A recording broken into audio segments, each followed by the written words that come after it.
if people don't vote for it, it doesn't become law. If people don't vote for the funding, it doesn't get implemented. So once again, it's not enough to vote. You have to be active. You have to be a leader. You know, there's going to be a very large number of freshman congressmen this year, and we have to hope that, number one, that we here in the first district do the right thing and send the conservative candidate that can actually do things to Congress, and that 100 or more other districts around the country do the same thing. With the handful of good people that are already there, it's then possible to get together and develop a plan where we all vote together to repeal it, and failing the repeal, to at least stop the funding. And that's what has to be done.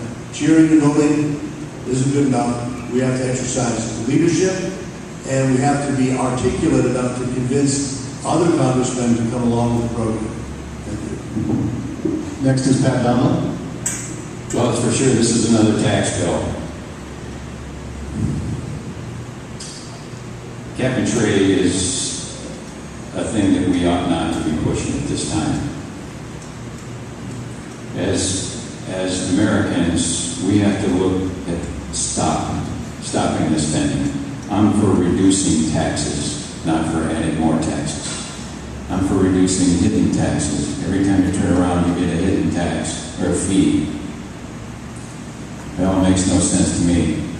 But cap and trade is something I'd have to be surprised, really, if it makes it through Congress now.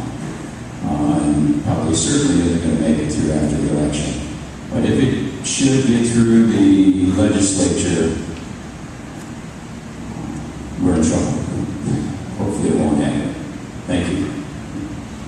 Next is State Senator Jason Allen. We have to do everything in our power to stop cap and trade. Let's go through the impact of what that means for jobs for Northern Michigan.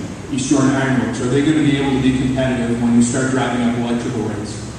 The auto supply chain, whether it be Cadillac Products, which is over in Rogers City, the small auto supply chain carburetor suppliers in Afton, which is outside of Sheboygan. What is the impact going to be for Petoskey Plastics? All the jobs in Northern Michigan. We've already seen the loss at the Mansalona plant with the Woodblash operations. This will be a chilling effect on Michigan's million jobs lost. You can look at thousands more, if not hundreds of thousands of more being lost. We have to stop this, and we have to stop the Obama administration on this issue. This is very bad policy. It'll put us at a competitive disadvantage with China. It'll put us at a competitive disadvantage with India. And we have to be able to have the next generation of jobs for our children. And finally for this round, how do you stop cap and trade? Scream loud. Get out there. You've got television sets. You've got emails. Every media. don't forget radio gun. Radio. Scream to him right here and tell them that we will not stand this. It's too expensive. It'll work in places like Germany or France or Portugal or Belgium or some of those little countries where they can go around and they'll see who's emitting this smoke here, who's smoking a cigarette there, and it'll work over there. They can probably do it. They've been doing it for quite some time, but it will not work in the United States. This is an enormous country, and you cannot regulate that closely. So to prevent it from being law, we have to get out there, me and you, and holler just as long as we can. Had I been in the United States Congress right now, I would be rounding them up like a bunch of sheep and telling them, let's go out on the Capitol steps. Let's get out there and let's holler as long as we can every day. And we'll holler at the Democrats saying, no cap and trade, no cap and trade. And all the camera people all across the nation would come up there and say, look at what the Republicans are doing. They demand no cap and trade. That's the way to do it. Scream loud. Thank you.